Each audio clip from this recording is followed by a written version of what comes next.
But if you look a little closer, you'll see they're not real tears at all. It's just one big act. Welcome to Watch Mojo. And today we're looking at 10 convicted murderers who gave TV interviews before being arrested. I've got nothing to do with the abduction of James Lavis. For this list, we're examining the most heinous murderers who gave interviews to unsuspecting news crews before they were caught and charged for their crimes. What other killers have feigned innocence for TV cameras? Let us know in the comments. Chris Watts. This harrowing case is reminiscent of the 2014 film Gone Girl, except this time, the husband actually did it. Last time I talked to her was this morning. She said she was going to take the kids to a friend's house, and that's where she was going to be. On August 13, 2018, a pregnant woman named Shannon Watts and her two daughters, Bella and Celeste, were reported missing from their Frederick, Colorado home. By the next day, while an extensive investigation into their disappearance was ongoing, Shannon's husband, Chris Watts, granted an interview to a local news station. Somebody has her and they're not safe. Like, I want them back now. Like, that's what's in my head. Like, if they're safe right now, they're going to come back. Watts pleaded for the safe return of his wife and daughters, only to be arrested the very next day for their murders. The oil field worker eventually confessed to the crimes, apparently motivated by a desire to start a new life with his mistress. There's a reason you feel sick to your stomach. And when people hold stuff inside, it makes you physically ill. And I can just tell on your face, I could tell from the second you walked in that you were wanting to just come clean and just be done with this. He was handed 5 life sentences without parole. Darren Vickers. Every time you turned on the television, Vickers would be there. In May 1997, Jamie Lavis, a schoolboy from Openshaw, Greater Manchester, vanished without a trace. Over the next few days, a man named Darren Vickers befriended Lavis's parents Karen and John, claiming to be a bus driver who was the last to see the boy before he went missing. Vickers wormed his way into the Lavis' lives, appearing on TV as their unofficial spokesperson and participating in searches for the lost child. By saying he got the backing of the Lavis family, by telling the members of the public via the media that why are the police picking on me because I am the man leading the searches, I am the pillar of strength behind this family. At some point, he even moved into their house and slept in their bed. It was soon revealed that it was Vickers who had kidnapped the boy and taken his life. 2 years later, after Lavis's body was finally discovered, Vickers received a life sentence for the murder. What he did to that family, the way that he destroyed that family from within, there's no other word I can find to describe him except evil.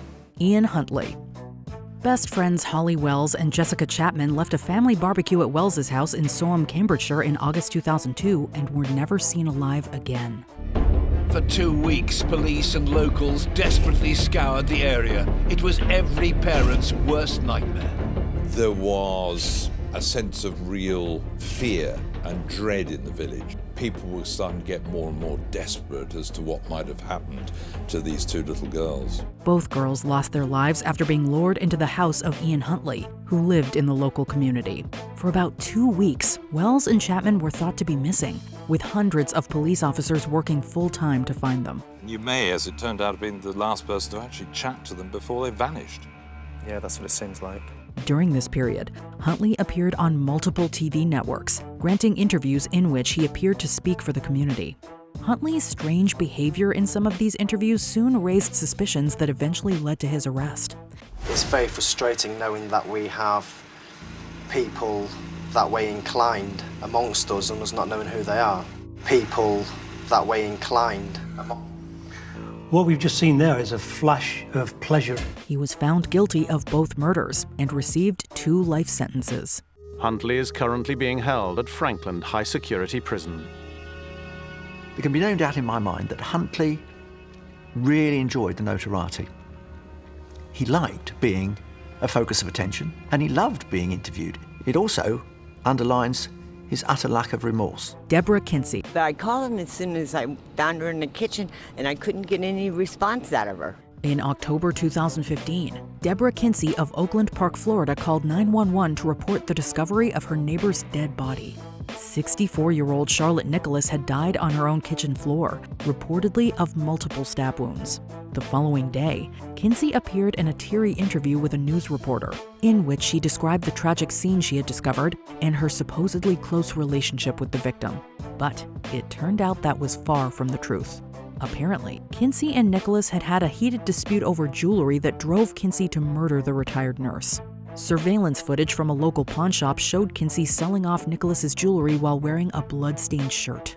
She was swiftly arrested on murder charges. People in the neighborhood describe Kinsey as troubled, but say they never imagined something like this. Gerard Baden-Clay. Gerard Baden-Clay had reported his wife Allison missing on the 20th of April 2012. The two had been married for roughly 15 years and had welcomed 3 daughters in that time.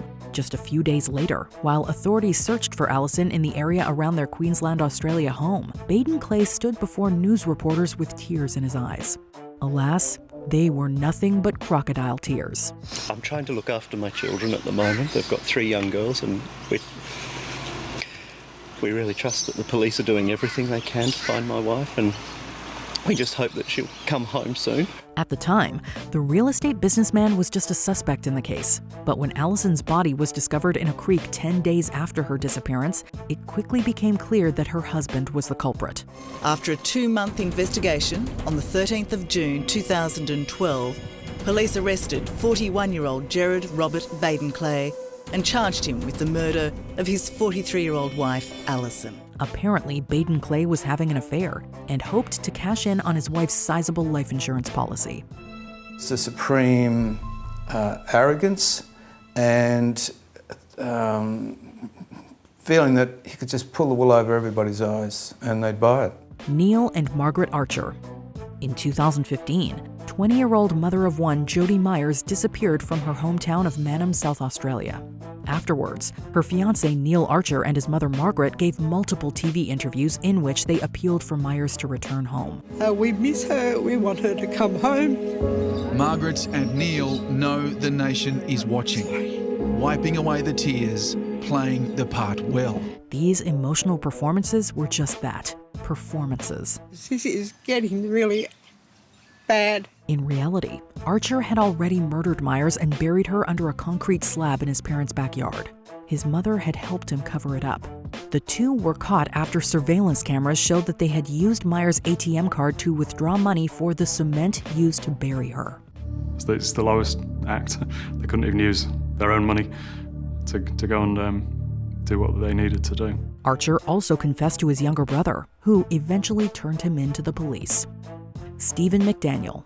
Are you okay, sir? I think I need to sit down. Back in 2011, Lauren Giddings was a recent graduate of Mercer Law School who was preparing for the bar exam.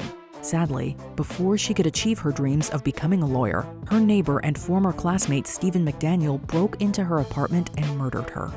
After Giddings was reported missing, McDaniel granted an interview to the local news station WGXA, putting on the act of a concerned neighbor and friend. No one has seen her since Saturday. I haven't seen anything. I mean, I've always heard noise outside, but it's just people walking by pretty much. Things took a bizarre turn halfway into the interview when McDaniel learned that some of Giddings' remains had been discovered. Howdy. Had you heard it? Had you seen anything there? This strange interview, coupled with incriminating evidence found on his computer, were all police needed to bring him in for questioning. McDaniel eventually pleaded guilty and was sentenced to life. Christy Abrahams. It's an image that could bring almost anyone to tears.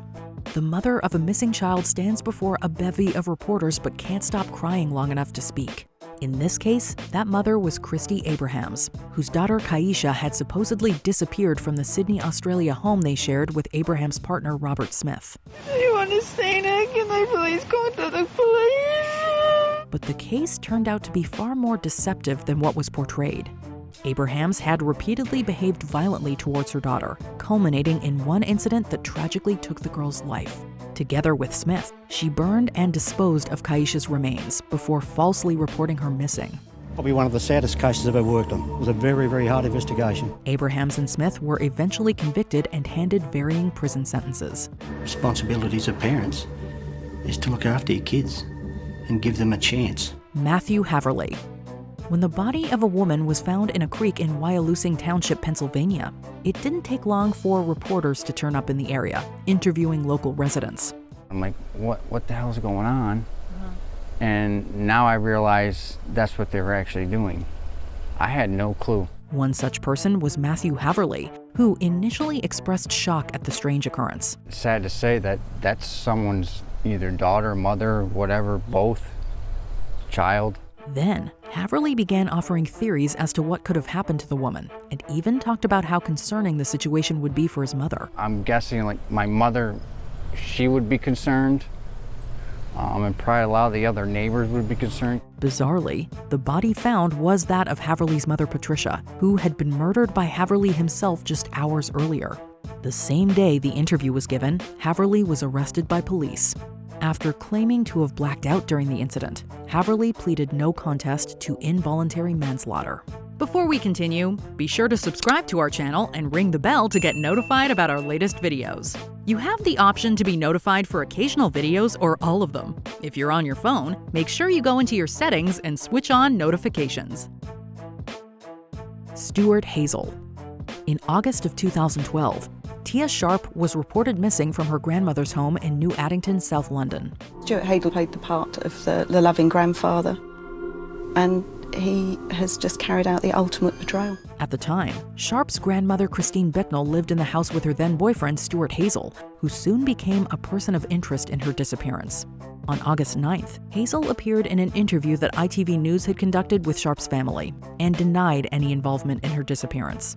Well, if they believe what they read in the papers, they can do whatever they like, because I know deep down in my heart that Tia walked out of my house. She walked out of there, and I know damn well because she was seen walking down the pathway. I know she made that track down to that way. What happened after that is I don't know. The very next day, however, Sharp's body was discovered in her grandmother's house, and Hazel was eventually arrested for her murder. When we went back on that Friday morning, immediately the officers went into the house. They could smell a very strong smell. Incriminating pictures and videos of the girl were found in Hazel's possession. He pleaded guilty to the murder and received a life sentence.